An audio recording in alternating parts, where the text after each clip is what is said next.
BRS పై మంత్రి పొంగులేటి శ్రీనివాస్ రెడ్డి విమర్శలు గుప్పించారు. మేడిగడ్డలోని ప్రతి పిల్లర్లో అవినీతి స్పష్టంగా కనిపిస్తోంది అన్నారు.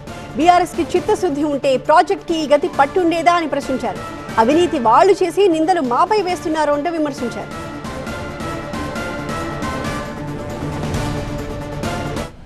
ఎన్డీఎస్ఏ చెప్పింది నీళ్లు నిలబెడితే కిందనున్న ప్రాంతాలు అన్ని కూడా తెగి కొట్టుకుపోతాయని ఎన్డీఎస్ఏ చెప్పింది. అయినా కూడా నిన్న మొన్న వారు మాట్లాడుతున్నారు. వారు మాట్లాడే తీరు చూస్తుంటే దెయ్యాలు వేదాలు వల్లిస్తున్నాయి. దెయ్యాలు వేదాలు వల్లించే పద్ధతిలో వారు మాట్లాడుతున్న తీరుంది. అసలు కట్టినప్పుడే మీలో చిత్తశుద్ధి ఉండి ఉంటే, మీలో నిజాయితీ ఉండి ఉంటే, మీరు ఈ రాష్ట్రానికి గోదావరి నీటిని కృష్ణా పరివాహక ప్రాంతానికి తీసుకెళ్లాలని చిత్తశుద్ధి ఉండి ఉంటే ఆ ప్రాజెక్టుకి ఆ గతి పట్టేదా?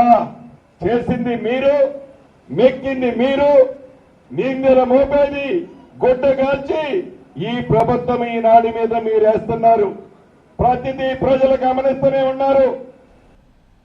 బీఆర్ఎస్ సలహాలు ఇస్తాము అంటే అసెంబ్లీ పెడతామన్నారు పొంగులేటి. కాళేశ్వరం కట్టామంటున్న పెద్ద మనిషి అసెంబ్లీకి రావాలన్నారు. అన్నీ చెప్పి చేసిన పాపాలు కడుక్కోవాలని సూచించారు.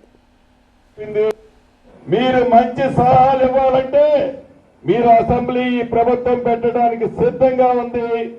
ఎవరైతే ఆనాడు ప్రపంచంలో ఉంది 7 ఇంతలు కాదు 8వ ఇంత నా కాళేశ్వరం అని చెప్పిన పెద్ద మనిషి అసెంబ్లీకి రావాలి. కాళేశ్వరం ఎలా కట్టావో చెప్పాలి. నువ్వు చెప్పి మీరు చేసిన పాపాన్ని అసెంబ్లీ సాక్షిగా కడుక్కోవాలని కూడా ఈ గడ్డ మీద నుంచి వారికి చెప్తున్నాను.